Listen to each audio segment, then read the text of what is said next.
Nós estamos, queridos irmãos, no quarto domingo do tempo da Quaresma, o domingo chamado Domingo Letare. Nesse dia, o sacerdote pode celebrar a missa de roxo ou de cor rosa, o chamado rosa antigo, aquele cor de rosa na tonalidade de goiaba, um rosa goiaba. Por que isso? Porque o rosa é a mistura do roxo com o branco. O roxo da Quaresma com o branco da Páscoa que começa a se aproximar. 2 vezes por ano o sacerdote pode celebrar com a cor rosa. O quarto domingo da Quaresma, hoje, e o terceiro domingo do Advento. 2 tempos de cor roxa. Quando vão se aproximando do final esses tempos, a igreja dá um tom de alegria, de esperança nessa espera, nesse aguardo da festa que vem.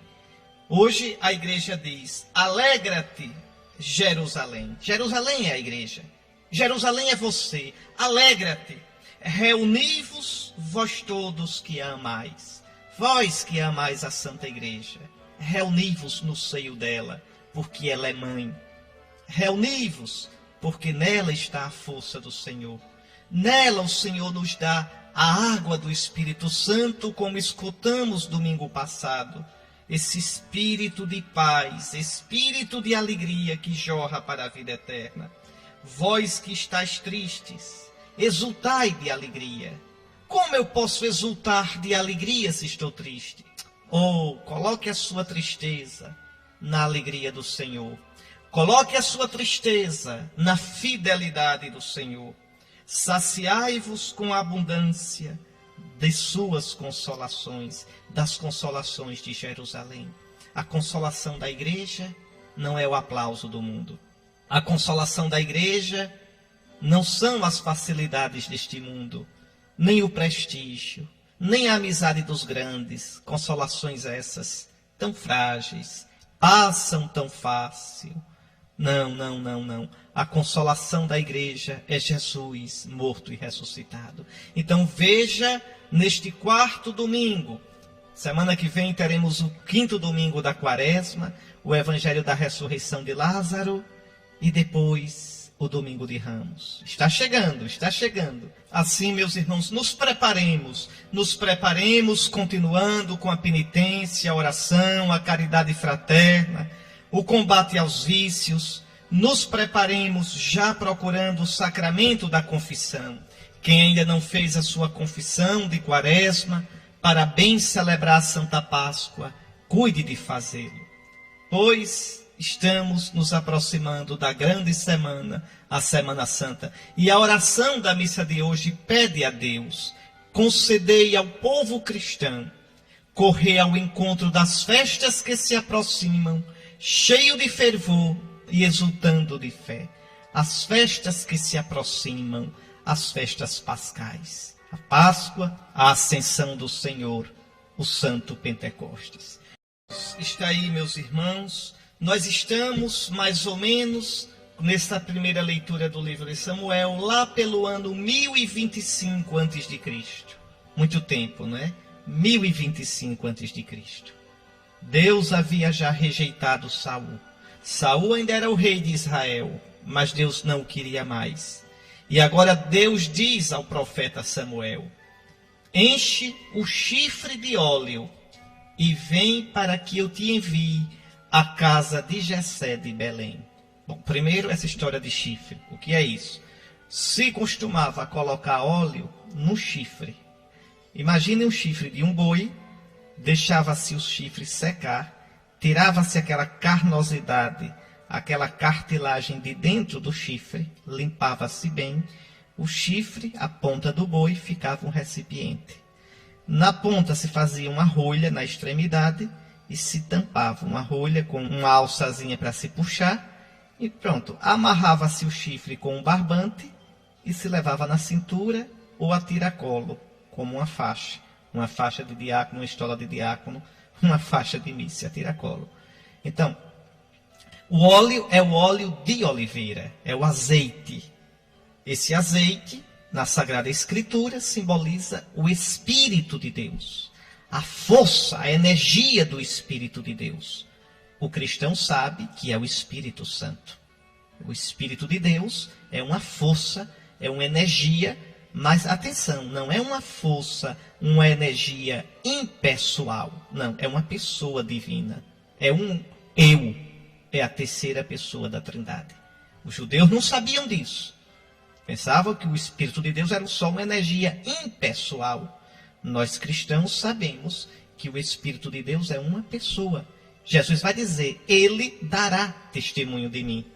Ele tomará do que é meu e vô-lo anunciará. Este Espírito arguirá, julgará o mundo, quanto à justiça, quanto ao pecado, quanto à fidelidade. Eis aqui, o Espírito de Deus. Então, vamos lá. Deus manda Samuel encher o chifre de óleo e ir à casa de Jessé. Com este óleo se ungiam os reis e os sacerdotes. E os profetas? Os profetas também eram ungidos, mas espiritualmente. Ou seja, Deus descia direto sobre eles, sem precisar do rito da unção. Este rito da unção continua no cristianismo. Querem ver? Nós ungimos os batizados. Você foi ungido. Foi ungido no peito com o óleo dos catecúmenos. Que bicho é esse, catecúmeno? Catecúmeno é aquele que está se preparando para o batismo. Por exemplo, neste tempo da Quaresma, a igreja reza pelos catecúmenos. A igreja está grávida daqueles filhinhos que vão nascer na noite da Páscoa. Na Sexta-feira Santa, o sacerdote canta, oremos pelos catecúmenos. Quer dizer, oremos pelos que vão se batizar nesta Páscoa.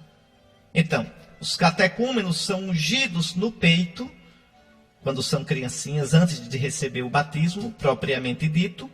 E se forem adultos, são também ungidos, antes de serem batizados. Em geral, essa unção é no sábado santo, para serem batizados na noite do sábado para o domingo. Então, você também foi ungido na cabeça, na moleira, no dia do batismo, com o santo crisma. O crisma é o óleo por excelência, óleo misturado com perfume. Esse sim, simboliza a força do Espírito Santo. Esse óleo só pode ser consagrado pelo bispo. O bispo o consagra na missa do crisma, na missa da Quinta-feira Santa pela manhã, na catedral. Então, nas catedrais do mundo inteiro, na quinta-feira pela manhã, o bispo, rodeado pelo seu presbitério, consagra o santo crisma, mistura a essência perfumada, sopra em forma de cruz sobre aquele óleo e, impondo as mãos, pede ao Pai que derrame, que impregne aquele óleo com o Espírito Santo do Cristo Jesus. A palavra Cristo quer dizer ungido. Jesus que foi ungido com o Espírito, sobretudo na ressurreição, dê a força do seu Espírito àquele óleo, para que aquele que for ungido receba o Espírito, fonte de água viva que jorra para a vida eterna. Foi o evangelho de domingo passado. Então, só para você entender, o que mais é ungido? É ungido aquele que vai se crismar, recebe a unção do santo crisma na testa, para receber a força do Espírito Santo. O Espírito Santo como força. É ungido o sacerdote, quando o bispo ordena, unge as suas mãos. Mãos que vão abençoar, sobretudo as mãos que ele vai impor sobre o pão e o vinho, para transformá-los no corpo e no sangue de Cristo Jesus.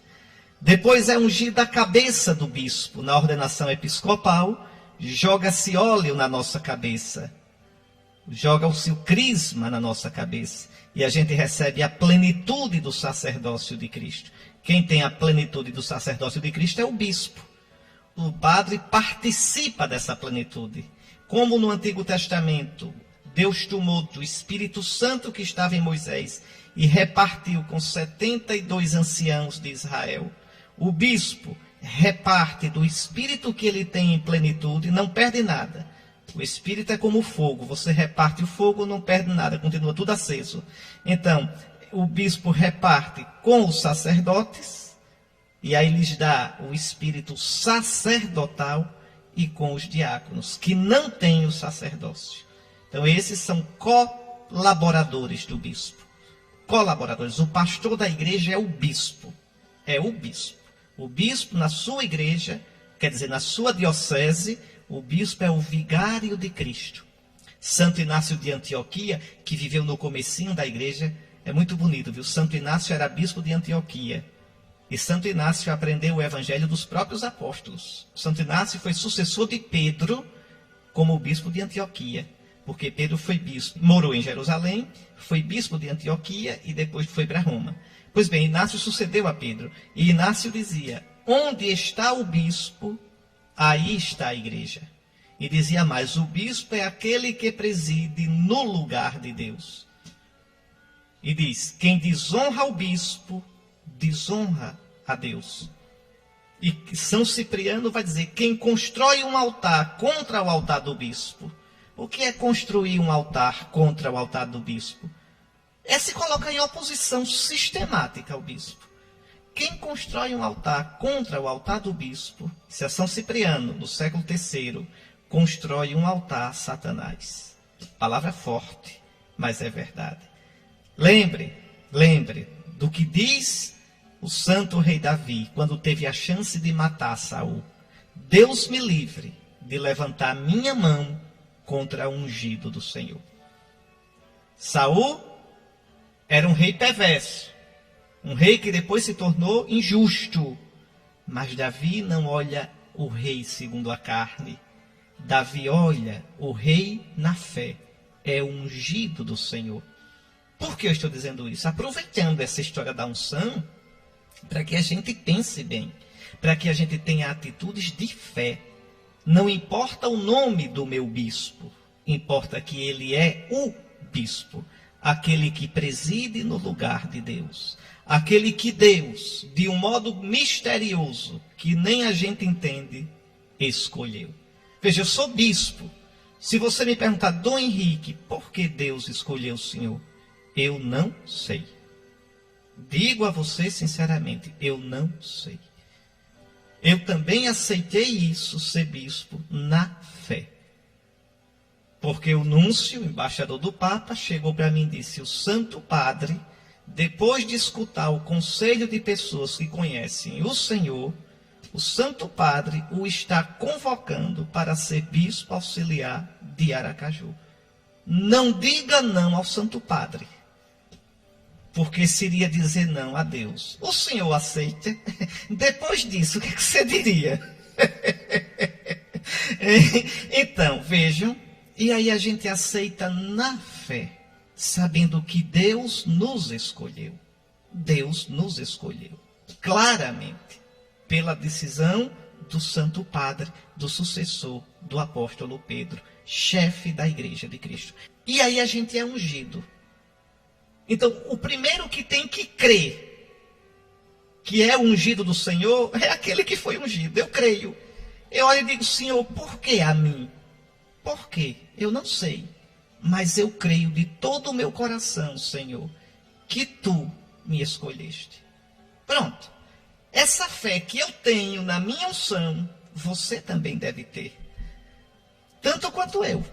Santo Ambrósio dizia, não olhe a pessoa, olhe o munus, a função que ele recebeu. Tu viste o bispo, tu viste o Cristo, o sumo sacerdote. Tu viste o padre celebrando. Não pares na pessoa, não te detenhas na pessoa, deixe isso para os pagãos. Olha o munus, olha o ofício, a missão que ele recebeu. Isso é que é o correto. Então, porque foi ungido pelo Senhor. Davi, que tinha fé, dizia, não tocarei no ungido do Senhor. Se ele está errado, o Senhor vai julgá-lo um dia. Com mais severidade ainda. Santo Agostinho, lá vou eu saindo do assunto, mas eu volto já já. Santo Agostinho dizia aos cristãos da diocese dele, de Hipona, para vós sou bispo, convosco sou cristão. O que eu sou convosco, cristão, me enche de consolo. Por quê? Porque como cristão eu sei que o Senhor morreu por mim. Como cristão eu sou objeto da misericórdia do Senhor. O que eu sou convosco me consola. o que eu sou para vós, bispo, enche-me de temor, porque eu terei grandes contas a prestar a Deus, além das contas da minha vida, as contas do que eu fiz com o rebanho. Se falei na hora certa, se calei quando deveria calar, se repreendi, corrigi e puni na hora em que devia fazer, se me omiti por medo, ou por amizade, ou por covardia, ou por preguiça. Veja, não é fácil. Não é fácil. O ungido do Senhor. Então, o bispo é ungido na cabeça. Depois, quem mais é ungido? O doente é ungido, já com outro óleo, o óleo dos enfermos, quando se encontra numa situação grave de saúde, ou quando vai se submeter a uma cirurgia delicada, perigosa, ou quando já está numa idade tão avançada que sente os achaques, o peso forte, grande da vida. Então, unge-se a testa e as palmas das mãos deste enfermo. Então, as pessoas na igreja são ungidas com esses 3 óleos. O Santo Crisma, esse é o principal, porque ele não é abençoado pelo bispo, ele é consagrado, uma consagração solene. Mas há também o óleo dos catecúmenos e dos enfermos, que são apenas abençoados. E se ungem também os lugares. O altar, que simboliza Cristo, ele é ungido quando a igreja é dedicada a Deus. O bispo unge o altar. São ungidas as colunas da igreja, quando ela é dedicada a Deus. 12 unções. Lembrando que a igreja é construída sobre os 12 apóstolos. Vejam, a unção, então, tem um sentido forte e vem do Antigo Testamento. Pois Deus diz a Samuel: vai a Belém, a casa de Jessé, na tribo de Judá. Davi é judeu, é da tribo de Judá. Belém é uma cidadezinha pequena, era uma cidadezinha pequenininha que ficava perto, fica ainda hoje, de Jerusalém, a uns 15 quilômetros de Jerusalém. Pois bem, vai à casa do velho Jessé e unge um dos seus filhos, pois eu escolhi um rei para mim. Veja, o rei é para servir a Deus, eu escolhi. O rei deve ser o primeiro a dar o exemplo. O rei ungido, a autoridade, deve ser o primeiro a defender a viúva, o estrangeiro e o órfão, que eram os pobres da época, os fracos da época. O rei deve ser o primeiro a viver, cumprir a lei do Senhor, viver na aliança e ajudar o povo de Deus, o povo santo, a viver nesta aliança. Por que essa leitura hoje na Quaresma? É que Davi é imagem de Cristo. A palavra Christos em grego quer dizer ungido. É igual a Mexia em hebraico, ungido. Então Davi, Deus escolheu Davi. E Davi é a imagem de Cristo, o verdadeiro ungido. Quem for para a missa do Crisma na quinta-feira santa, vai escutar o salmo responsorial belíssimo. Eu escolhi o meu eleito, eu ungi a Davi, meu servidor. Na sua cabeça coloquei minha coroa, minha verdade e meu amor estarão sempre com ele. A gente escuta isso e lembra do verdadeiro Davi, de Jesus. Eu escolhi esse. Oh meu Deus, o Senhor escolheu e vai deixá-lo morrer na cruz. Tu dizes que a tua coroa estará sobre ele, a coroa de espinho, antes da coroa da glória. Tu dizes que o trono dele jamais passará, mas antes do trono do céu é o trono da cruz. Que coisa! Como é bonito, como é bonita a nossa fé, como os planos de Deus são diferentes dos nossos. Pois bem, vai à casa do velho Jessé de Belém, Samuel, pois escolhi um rei para mim entre os seus filhos. Jessé tinha uma penca de filho. Assim que chegou, Samuel bota logo os olhos em Eliabe. Agricultor, forte, alto, robusto. E Samuel pensa, certamente é este o ungido do Senhor. Mas no coração escuta logo o que Deus diz. Não olhes para a sua aparência, nem para a sua grande estatura, porque eu o rejeitei. Quer dizer, eu não escolhi este. Não julgo segundo os critérios do homem. O homem vê as aparências, mas o Senhor olha o coração. Não tem jeito. A gente julga sempre, não é? É natural. Julgar aqui quer dizer ter opinião. Eu tenho opinião sobre tudo. Eu tenho opinião como deve ser a igreja, como deve ser o papa, como deve ser o bispo, como deve ser o padre, como deve ser o diácono, como deve ser a vida, o mundo, tudo. Mas será que o meu julgamento é o de Deus? Será que o meu modo de ver é o modo de ver de Deus?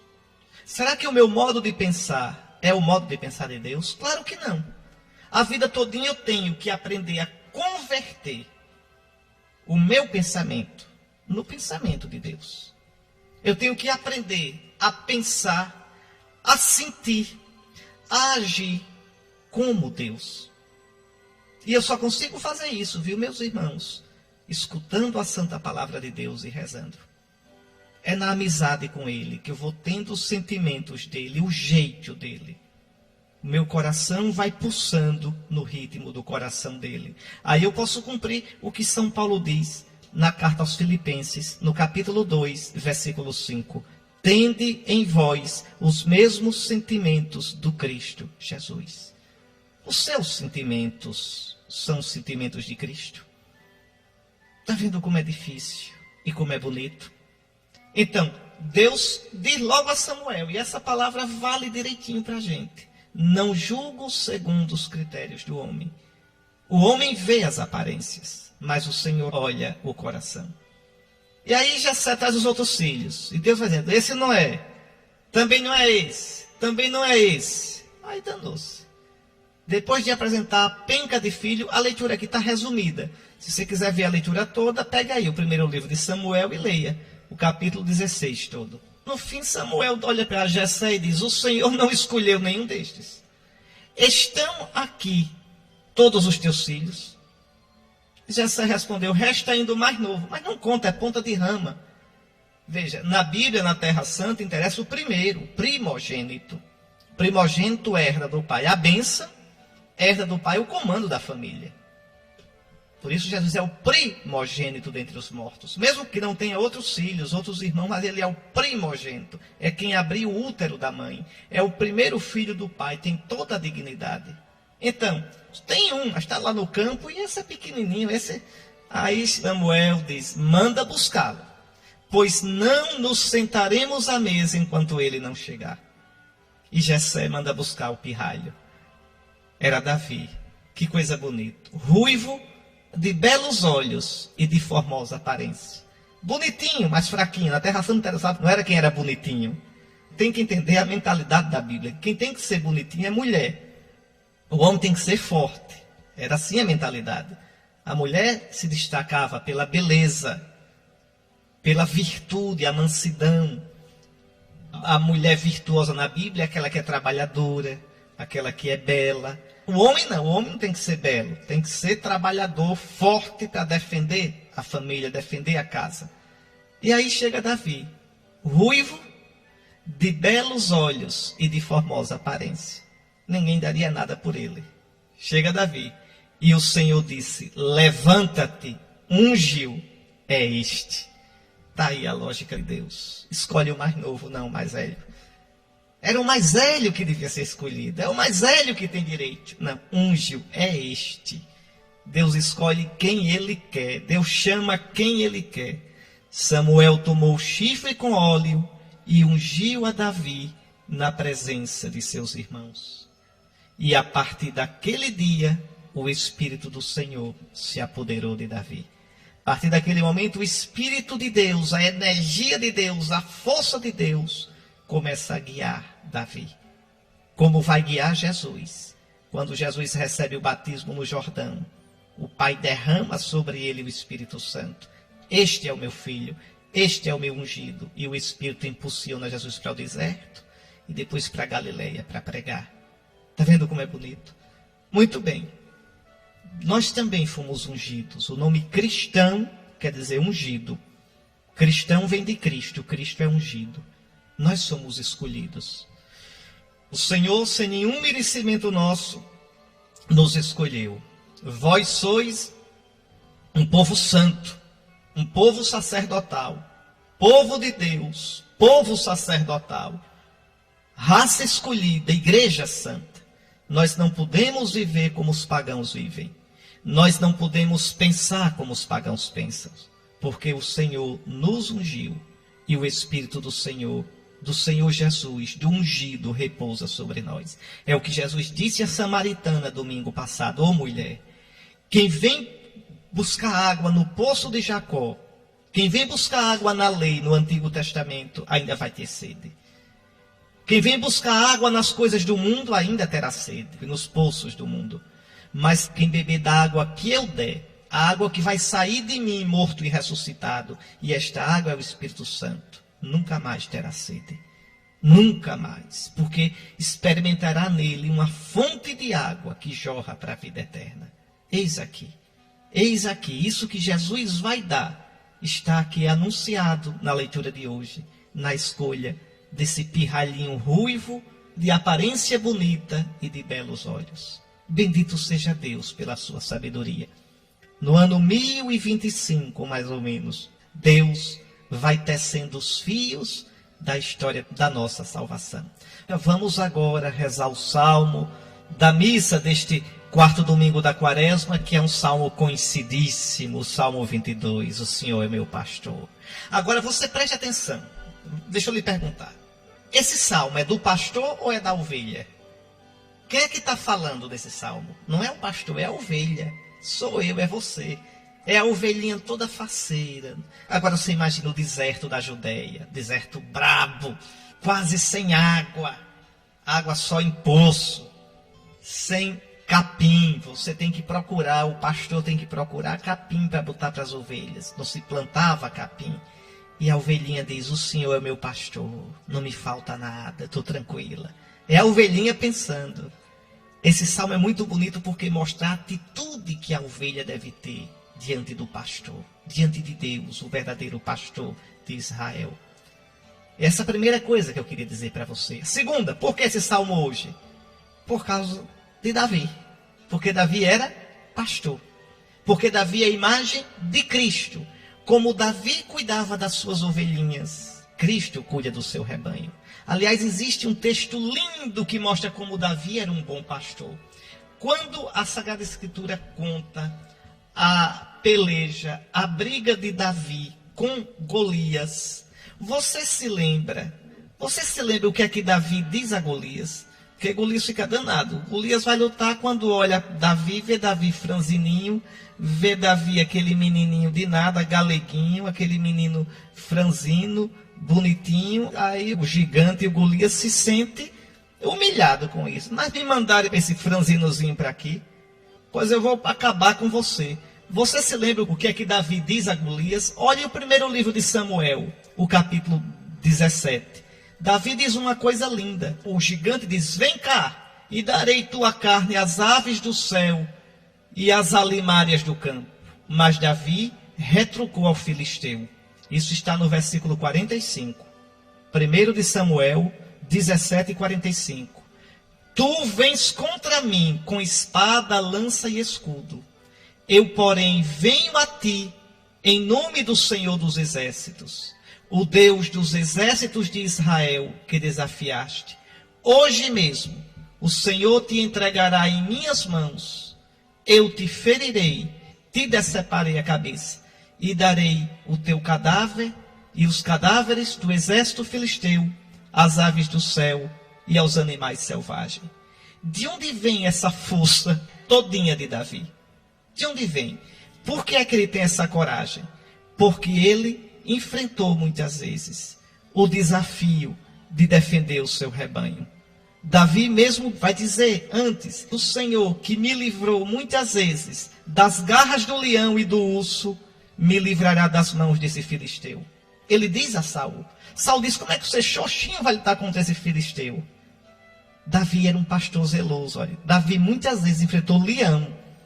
Claro que não lutou com o leão com as mãos, mas jogando pedra, com fogo, mas corria risco de vida. E ele diz a Saul, está no versículo 37, Davi acrescentou: o Senhor que me livrou das garras do leão e do urso, me livrará das mãos desse filisteu. Tá aí. Davi era um pastor dedicado. Davi era um pastor que passava o dia com suas ovelhas e que era capaz de arriscar a vida. Jesus vai dizer, o bom pastor dá a vida pelas ovelhas. Enfrenta o urso, enfrenta o leão. E o Davizinho pequenininho, xoxinho, diz, o Senhor que me livrou muitas vezes das garras do urso e do leão, me livrará desse filisteu. Então aqui o bom pastor é Jesus, o verdadeiro Davi. E o terceiro motivo para esse salmo é que este salmo, veja, estamos na quaresma. Eu já expliquei a você que na quaresma os catecúmenos se preparam para receber o batismo, a crisma e a eucaristia, os 3 sacramentos juntos na noite da Páscoa. E nós todos nos preparamos para renovar nossas promessas do batismo. E o salmo de hoje fala desses 3 sacramentos. O Senhor é o pastor que me conduz. Me conduz para onde? Para as águas repousantes. Quais são as águas repousantes? A água do batismo. Jesus disse domingo passado, mulher, quem beber da água que eu der. E Jesus vai dizer no evangelho de hoje. Você vai ver, daqui a pouco você vai escutar o evangelho de hoje. A quaresma preparava os catecúmenos para o batismo na Páscoa, para morrer e ressuscitar com Cristo. E nos prepara para renovar as promessas do batismo. Então o Senhor me leva para a água repousante do batismo. Com óleo vós ungis minha cabeça. O óleo da crisma, da confirmação. E preparais à minha frente uma mesa à vista do inimigo. A mesa da Eucaristia. Aqui estão os 3 sacramentos da iniciação cristã. O batismo, a crisma e a Eucaristia. Que o Senhor, nosso pastor, nos conduza. Melhor ainda, Ele nos conduz. Que nós nos deixemos conduzir por Ele. Para esse manancial de vida eterna. Bonita essa leitura. Né? Conselhos de São Paulo no tempo da quaresma. Vamos lá, irmãos. Outrora éreis trevas, mas agora sois luz no Senhor. Quando é que a gente era treva? São Paulo está escrevendo para os cristãos de Éfeso. Na verdade, essa carta de São Paulo não foi para o pessoal de Éfeso. Era uma carta que foi de uma vez só para várias igrejas, quer dizer, várias dioceses. E então se colocava o nome da igreja de acordo com a igreja que se mandasse. E a cópia que sobrou era para os Efésios. Então ficou carta aos Efésios, porque foi a cópia da carta que a gente pegou. Mas, na verdade, era uma carta circular para várias igrejas da região da Ásia Menor. São Paulo visitou Éfeso, passou 3 anos em Éfeso, viu? Na sua 3ª viagem apostólica, ele visitou Éfeso e ali ele formou uma equipe grande de ajudantes, e evangelizou quase toda a província romana da Ásia. No sudoeste da Ásia Menor, da atual Turquia. Tanto que ele diz, o Senhor aqui, isso está nos Atos dos Apóstolos, abriu uma porta larga para a evangelização. Ficou lá 3 anos, até que o colocaram para correr. Colocaram para correr, sabe por quê? Porque lá em Éfeso, viu, tinha o grande templo de Artemis, a mãe Artemis. Era uma deusa cheia de peitos, para dizer que ela era generosa, era fecunda, tinha bem uns 10 peitos. Se podia mamar à vontade. É como o governo, se pode mamar à vontade. Essa é a mentalidade do brasileiro, que é do governo, é para a gente tirar um proveito. Pois bem, assim era Artemis, a deusa dos Efésios. E tinha um templo grande lá, e vinha peregrino de todo canto, e se vendiam as imagens de ouro de Artemis. Os ourives ganhavam um dinheiro doido ali. E quando São Paulo começou a pregar o evangelho naquela região, foi muito bem sucedido. E aí atingiu o comércio. E os ourives se danaram, treparam-se nos tamancos e saíram gritando pelo meio da rua, é grande a Artemis dos Efésios. E terminaram colocando São Paulo para correr. São Paulo foi embora de Éfeso. Foi embora. Na última viagem dele, ele não passa mais em Éfeso. Ele não passa. Ele se despede dos cristãos, dos presbíteros de Éfeso, manda chamá-los e se despede deles. Já voltando dessa 3ª viagem. Porque de Éfeso ele foi a Corinto, demorou-se em Corinto. Quando voltou para Jerusalém, onde foi preso, ele nem passou mais por Éfeso. De longe mesmo, ele se despediu. Está lá nos Atos dos Apóstolos. Então, São Paulo diz, outrora eres trevas. Outrora, vós vivies nas trevas. Vós vivies no paganismo. Não adianta, meus irmãos. Quem nos ilumina é Cristo. Mas, Dom Henrique, aquela pessoa é boa, não é cristã, mas é boa. Tudo bem, tudo bem. Eu não estou dizendo que os cristãos são melhores do que os outros. Aquela pessoa boa que não é cristã vive na treva. É boa, é educada, paga imposto direitinho, ajuda a velhinha a atravessar a rua, é um político honesto, é um empresário bom. Pronto, é uma pessoa boa, mas não descobriu ainda a luz de Cristo. Não descobriu ainda a lógica de Deus. E como é que a gente faz para descobrir a lógica de Deus? Quando crê em Jesus morto e ressuscitado. A lógica de Deus passa pela cruz. Não adianta. Só quem nos ilumina com a luz divina é Cristo. Não confunda a luz de Cristo, a sabedoria de Cristo, com a sabedoria humana. Existem não cristãos. O Dalai Lama. Dalai Lama é uma pessoa boa. Todo mundo gosta dele. Veja, é uma pessoa boa, mas não é cristão. Está na treva. Está na treva. Vai descobrir a luz do Senhor, né, se convertesse a Cristo. Então São Paulo diz, outrora eres trevas, mas agora sois luz no Senhor. Você vai escutar o Evangelho daqui a pouco que vai falar da luz. Jesus vai dizer, enquanto eu estou no mundo, eu sou a luz do mundo. Então é Cristo que nos ilumina.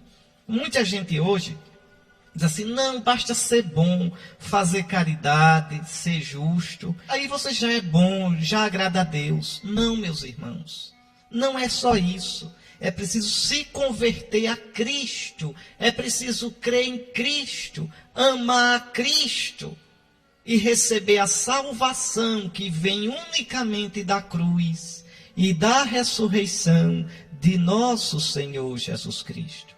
Anunciar o Evangelho é necessário, mesmo a um pagão que é bom, um pagão que vive bem, é preciso anunciar Jesus. Então, irmãos, outrora erais trevas, mas agora sois luz no Senhor. Você também já é luz no Senhor, porque você foi batizado.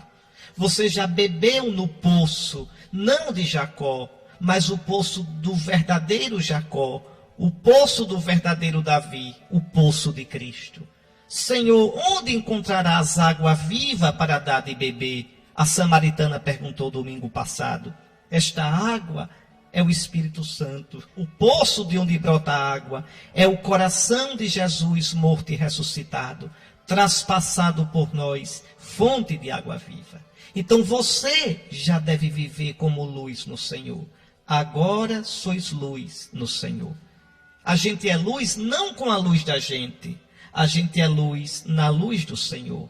Vivei como filhos da luz. É o caminho de conversão da Quaresma. Aqui a palavra de Deus nos convida a deixar as obras das trevas para vivermos como filhos da luz. Por isso o combate espiritual da Quaresma. Mas aqui, meu querido irmão, minha querida irmã, não basta boa vontade, não bastam belos sentimentos. Aqui é necessário o combate, oração, penitência, exercício da caridade fraterna, de sair de mim para amar o irmão, de me aproximar de quem precisa de mim, de ir ao encontro do pobre, do sofrido, sair do meu comodismo e, por amor de Cristo, abrir-me para os outros. Por amor de Cristo, no amor de Cristo. Então, vivei como filhos da luz. E o fruto da luz chama-se bondade, justiça, verdade. E São Paulo poderia continuar com a lista. Observe como não basta que eu creia. Observe como é importante que a minha fé gere fruto. Se eu sou luz no Senhor, eu já creio. Mas não basta ser luz, é preciso viver como filho da luz. Ou seja, viver em Cristo e produzir as obras da luz.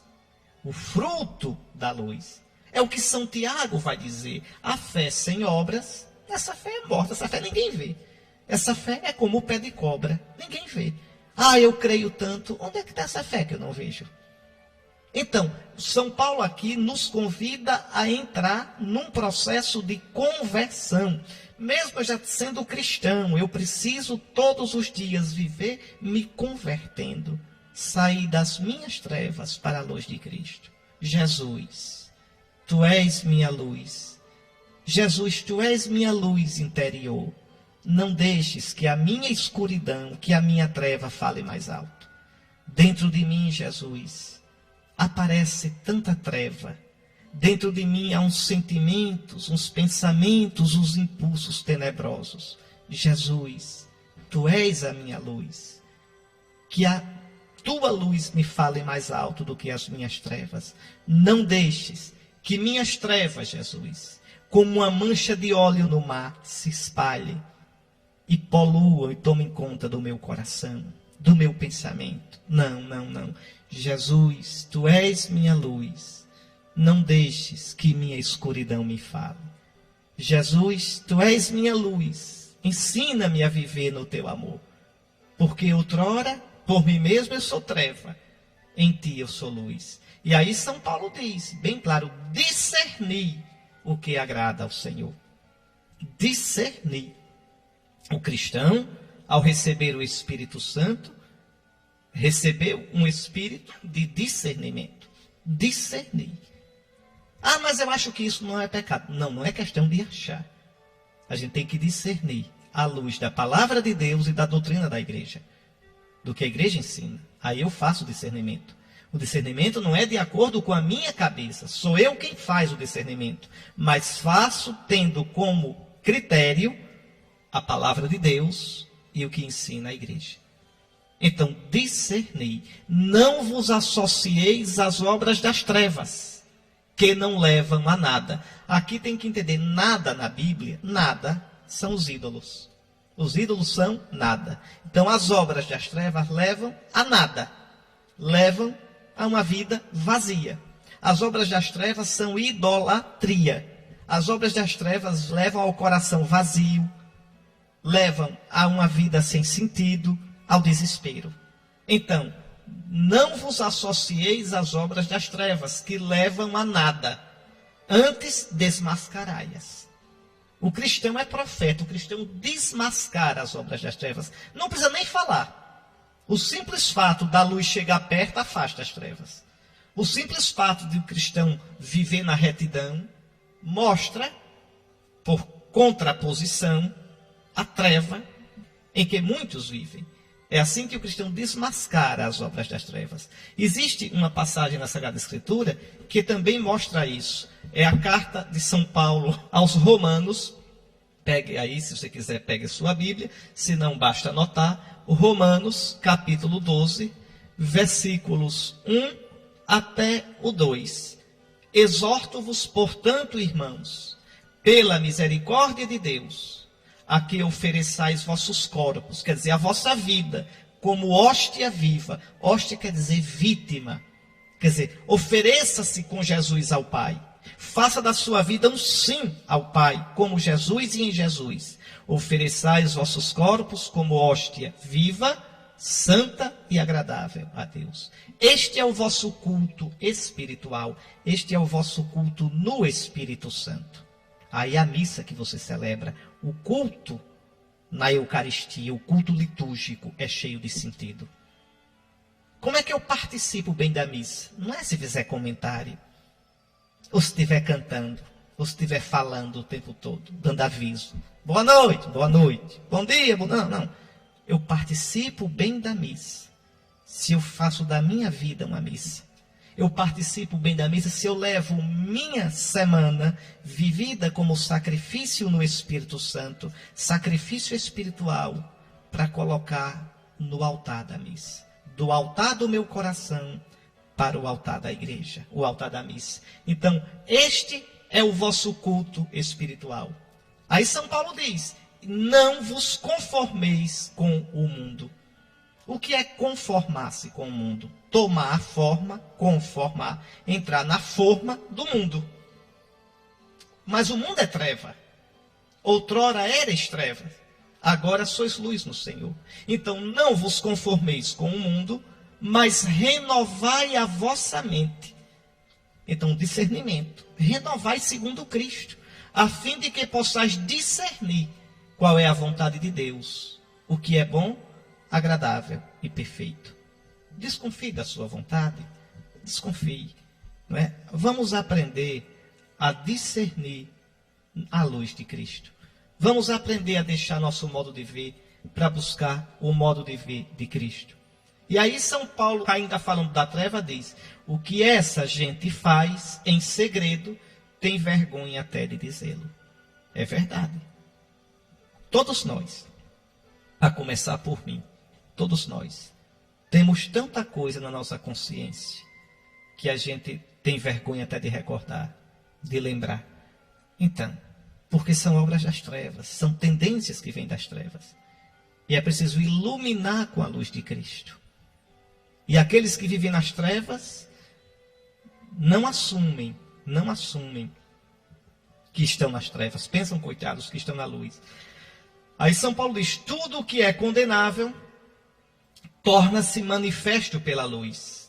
E tudo o que é manifesto é luz. Não adianta, no fim dos tempos, todas as nossas obras, também as suas, viu?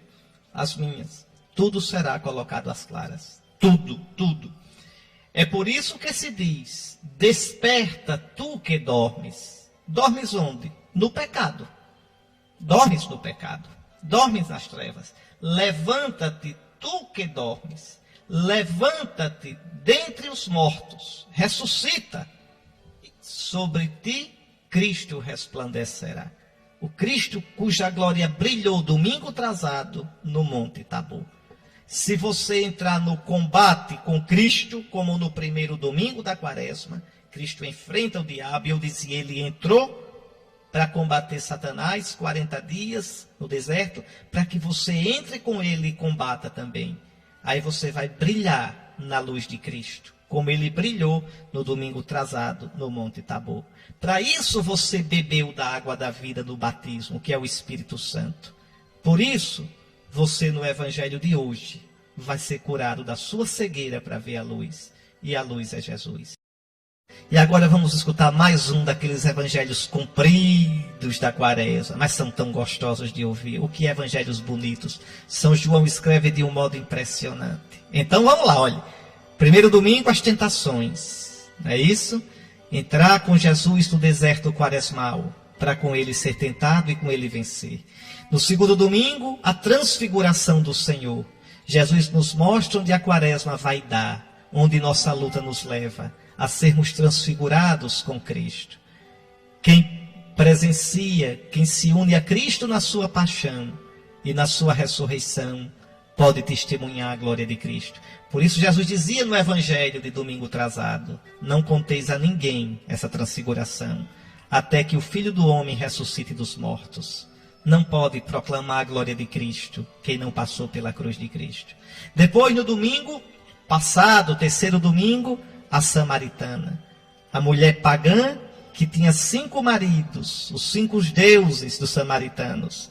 Já tiveste 5, e o que tens agora também não é teu marido. Não adianta adorar o Deus de Israel, porque vocês adoram errado. A salvação vem dos judeus. Isso domingo passado. Deixar de beber desse poço, mulher, e beber do poço que sou eu vou dar o Espírito Santo. E a mulher deixa lá o cântaro, não vai mais nunca pegar daquela água, porque descobriu o poço verdadeiro que é Jesus.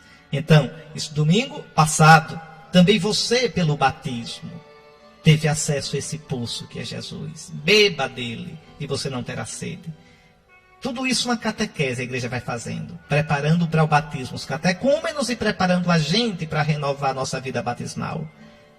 Um dos nomes do batismo na antiguidade era sacramento da iluminação, porque a gente passa da cegueira, outrora eres trevas, agora sois luz no Senhor.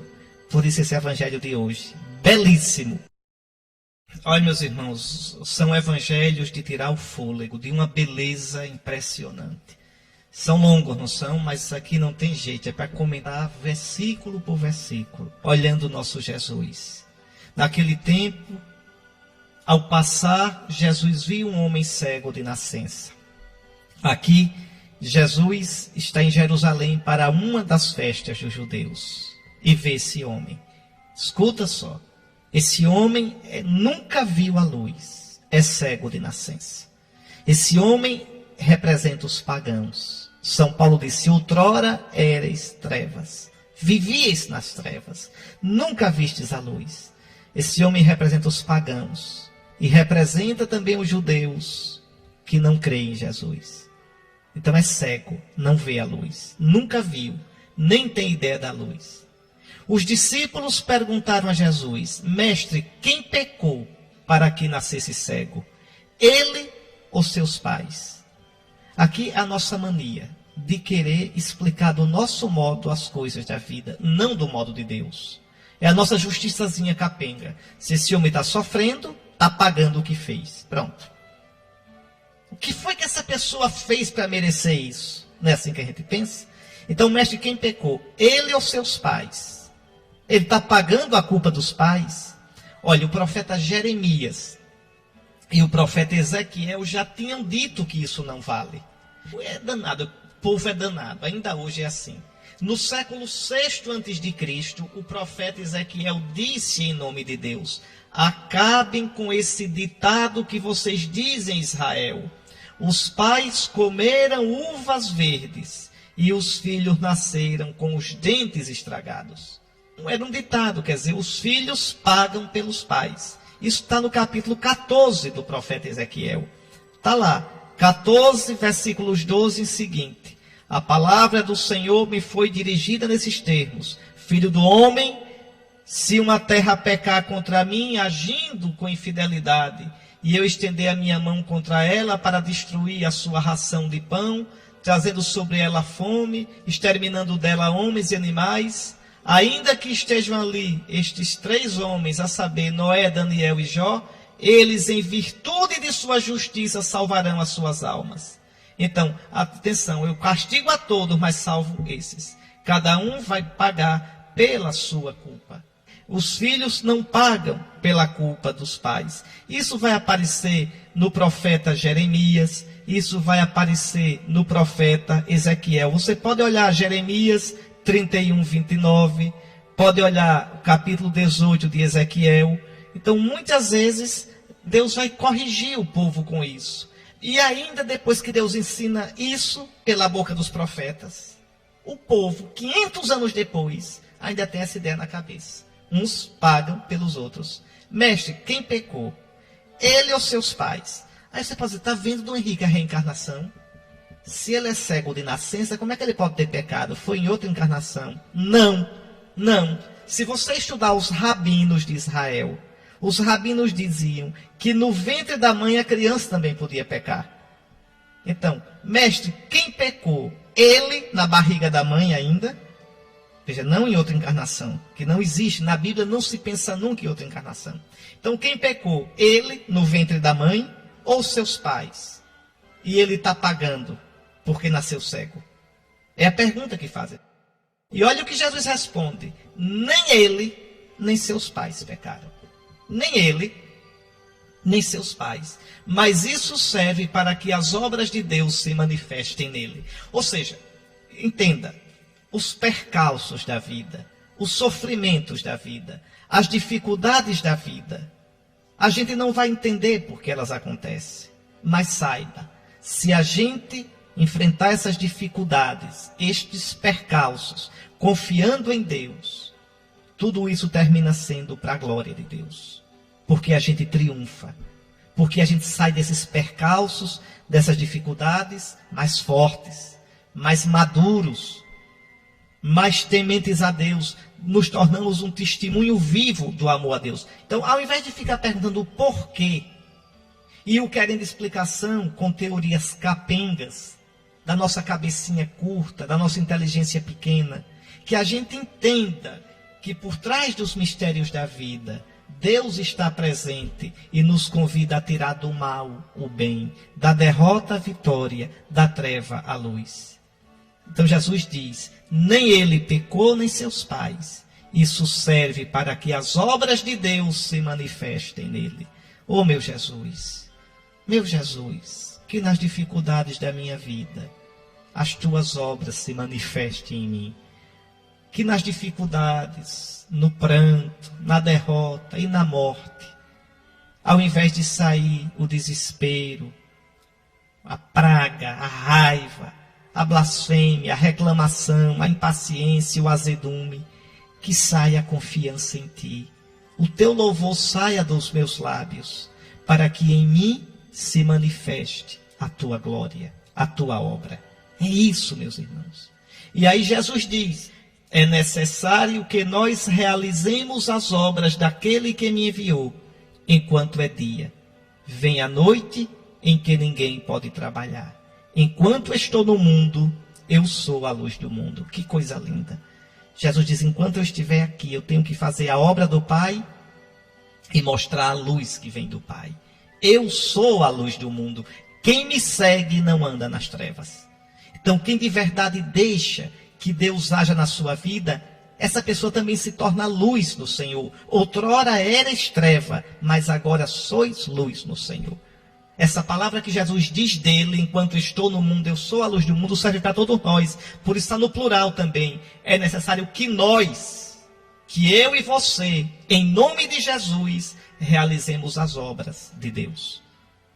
Mas para isso, temos que deixar as obras das trevas. Enquanto estou no mundo, eu sou a luz do mundo.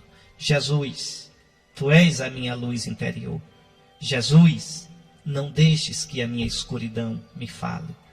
Jesus, tu és minha luz, que eu possa viver o teu amor, Jesus. Muito bem, dito isto, atenção, Jesus cuspiu no chão, fez lama com o cuspe, com a saliva, e colocou-a sobre os olhos do cego. Por que Jesus faz isso? Se você descobrir, na Páscoa eu lhe mando um doce de leite. Hein? Por que Jesus faz isso? Jesus faz isso porque para o judeu a saliva, o cuspe, era o espírito, o sopro feito líquido. Atenção. Então, o sopro pode sair como ar, pelo nariz, pela boca, ou pode sair como líquido na saliva. Pois bem, Jesus joga a saliva no chão e faz empapa, como Deus que plasma o homem no começo, do pó da terra. Jesus vai recriar esse ciclo. É Deus criador. É Jesus, olha, pega o barro e sopra o espírito, e o homem se tornou um ser vivente. Que aqui diz o Gênesis: Deus plasmou o homem do pó da terra e soprou-lhe o espírito nas narinas. Agora Jesus pega o barro e coloca a saliva, o seu sopro. Ele não disse à samaritana que lhe dava o espírito, que dele jorrava água viva? Você não acredita. Está vendo? Então olha aí. Ele agora vai fazer esse homem renascer. Todo aquele que está em Cristo é uma nova criatura. Passaram as coisas antigas, eis que tudo se fez novo.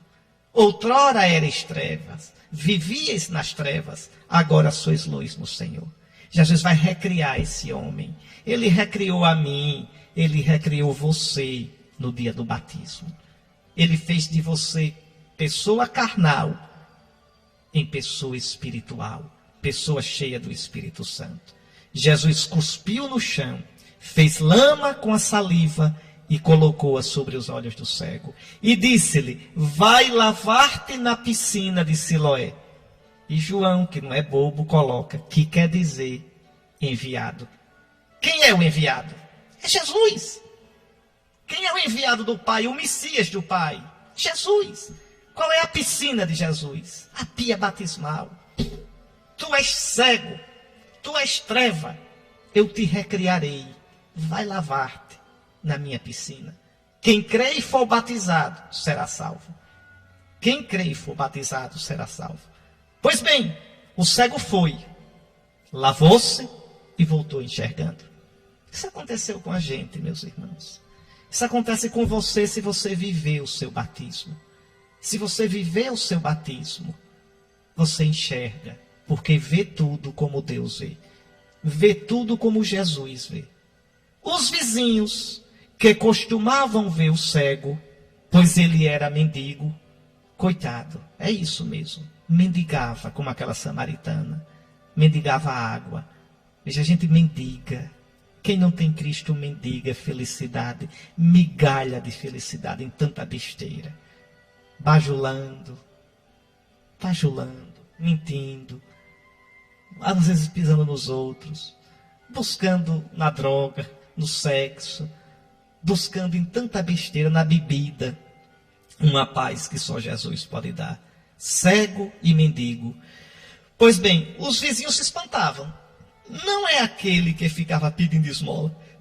Ele estava tão diferente que alguns diziam sim, né? Sim é ele. Outros diziam não é ele, mas alguém parecido com ele. E ele dizia, não sou eu mesmo. Antes eu era treva, agora eu sou luz no Senhor. Antes eu era desfigurado pelo pecado, agora eu sou uma nova criatura. Cristo me curou. Veja, esse é o sentido. Então lhe perguntaram, como é que se abriram os teus olhos? Como é? Aquele homem chamado Jesus fez lama, colocou-a nos meus olhos, me recriou, me batizou, disse, vai a Siloé, vai ao enviado, vai à piscina do enviado e lava-te. Então eu fui, lavei-me e comecei a ver. Está vendo que coisa bonita? Aí pergunta o homem, onde está ele? O homem ainda não sabe. Ainda não sabe. Você vai ver como vai terminar o evangelho. Levaram então aos fariseus o homem que tinha sido cego. Oh meu Deus, levar aos fariseus, levar aos judeus. Os judeus passaram, é o Antigo Testamento. Por que você quer voltar para o Antigo Testamento? Me dá uma tristeza quando eu vejo um cristão dizendo, olha, não pode fazer transfusão de sangue não, porque está proibido no Antigo Testamento. Ô meu filho, você foi batizado na piscina do enviado, na piscina de Jesus, você é cristão, volte não para a prática dos judeus. Ah, não pode comer alimento impuro, tem que guardar o sábado, não pode comer carne de porco. Homem, acabe com isso, pelo amor de Cristo. Não existe mais distinção entre alimento puro e impuro. Ah, não tem mais esse negócio de guardar sábado não, você é cristão, acabou tudo isso. Então, você agora está numa vida nova. São Paulo diz na carta aos Colossenses, assim como recebestes a Cristo o Senhor, assim nele andai, arraigados nele, sobre ele edificados, apoiados na fé como aprendestes e transbordantes em ação de graça. Tomai cuidado para que ninguém vos escravize com vãs e enganosas especulações que não são segundo Cristo. Está lá no capítulo 2 de Colossenses, nos versículos 6 até o versículo 8. Então, a gente está numa vida nova, acabou-se aquelas coisas do Antigo Testamento. É muito triste. Levam o cego que agora está na luz de Cristo, levam, pelo amor de Deus, para os fariseus. Para os fariseus. São Paulo diz ainda no capítulo 2, olha o versículo 16. Portanto, ninguém vos julgue por questões de comida e bebida. Não aceite que ninguém venha dizer, não pode fazer transfusão de sangue. Tem que guardar o sábado, não pode comer carne de porco. Está aqui, Colossenses 2, 16 e seguintes. Ninguém vos julgue por questões de comida e bebida, ou a respeito de festas anuais, as festas judaicas, viu? Ou de lua nova, ou de sábados. Ninguém venha perguntar por que eu não guardo o sábado. Porque se perguntar, eu digo, é porque eu sou cristão. Eu me lavei na piscina do enviado. Não me leve para os fariseus novamente. Não me leve para os judeus. Eu não sou judeu. Não venha dizer que eu não posso fazer imagem. Eu posso fazer imagem de Cristo dos Santos. Eu não sou judeu. Eu não estou debaixo da lei de Moisés. Não me venha mostrar a Bíblia com o Antigo Testamento, porque não me leve para os fariseus. Os fariseus não vão entender nada de mim, porque eu era cego, mas agora eu fui lavado na piscina do enviado. Eu sou luz no Senhor. Está aí. Então erram. Levaram então aos fariseus o homem que tinha sido cego. Mas os fariseus são cegos. Os fariseus não se lavaram na piscina do enviado. Os fariseus não enxergam. Ora, era sábado, o dia em que Jesus tinha feito lama e aberto os olhos do cego. E pensar que tem cristão que guarda o sábado. Olha que coisa triste. Veja, Jesus está mostrando que acabou-se o sábado dos judeus. Novamente então lhe perguntaram os fariseus, perguntaram ao cego, como ele tinha recuperado a vista. Aí o cego diz, colocou lama sobre meus olhos, o Espírito dele, fui lavar-me e agora vejo. Aí os fariseus dizem, esse homem, esse Jesus, não vem de Deus, pois não guarda o sábado. Veja a cegueira dos fariseus, são cegos. O cego vai explicar para eles. Como é que um homem que não vem de Deus faz um milagre desse? Vocês é que tem que mudar. Vocês estão julgando Jesus com a cegueira de vocês. Como às vezes a gente quer julgar Deus, quer julgar Jesus a partir da gente. Por que é que Jesus não permite o divórcio? O que é que tem tão moderno? Por que é que Jesus proíbe experiências com embriões para fazer célula-troncos? Que igreja quadrada é essa? Por que não permitir o casamento de pessoas do mesmo sexo? Por que não permitir a eutanásia? Por que não permitir relações fora do casamento, pré-matrimoniais? Por quê? E eu vou julgando Jesus com a minha cegueira. Não é Jesus que tem que se converter a você. Não é a igreja que tem que mudar a doutrina que Jesus ensinou a ela para agradar a você e para ser boazinha. Sou eu quem tenho que me converter. É você que tem que se converter. Esses fariseus deviam se converter. Dizem logo, esse homem não vem de Deus, pois não guarda o sábado. Não cabe na nossa inteligência, não cabe na nossa lógica. Mas outros ainda diziam, como pode um pecador fazer tais sinais?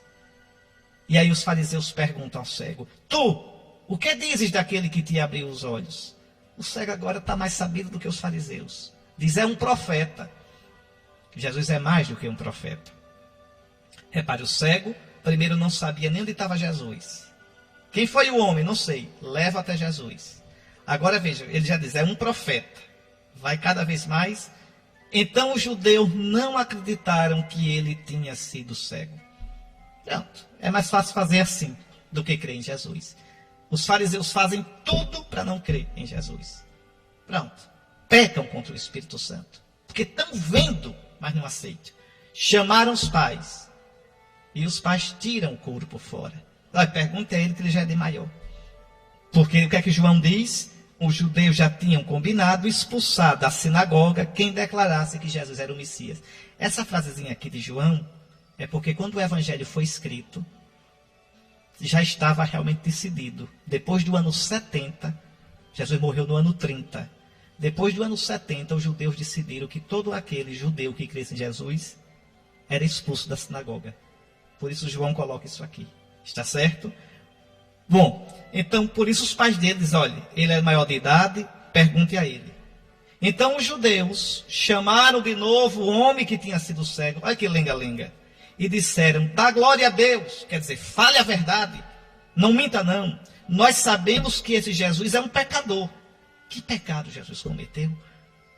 Veja o fechamento para não crer. Veja o fechamento para não enxergar. Nós sabemos que esse homem é um pecador. Aí o cego diz uma coisa linda. Um mendigo, analfabeto.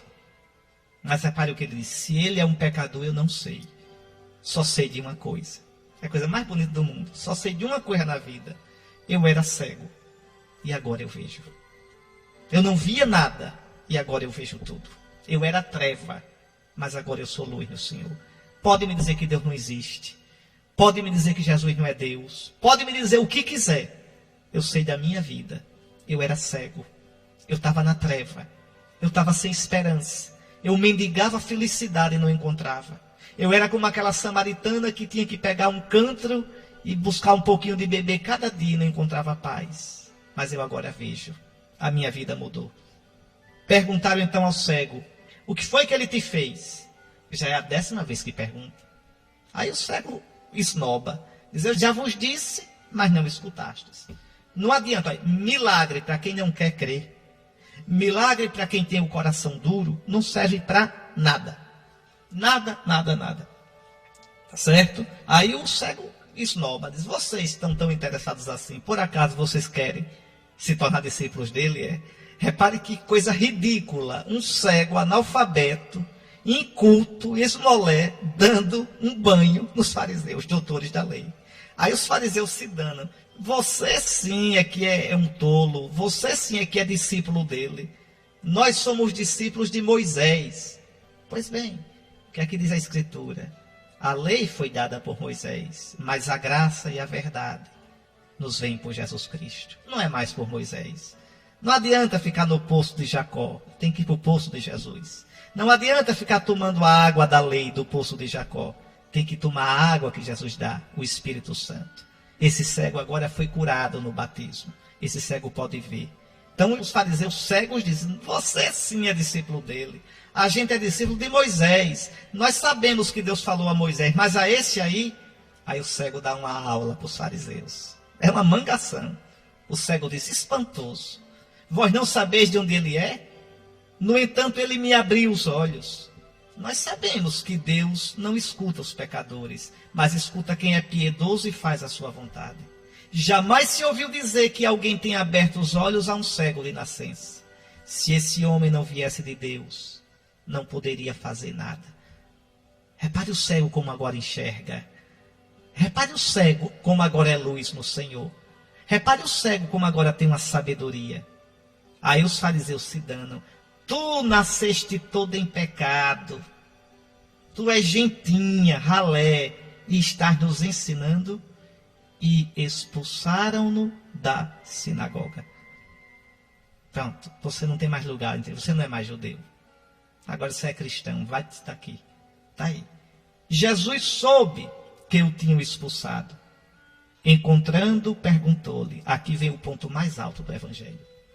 O mais bonito. Crês no Filho do Homem? E o cego pergunta com a maior humildade. Quem é, Senhor? Para que eu creia nele.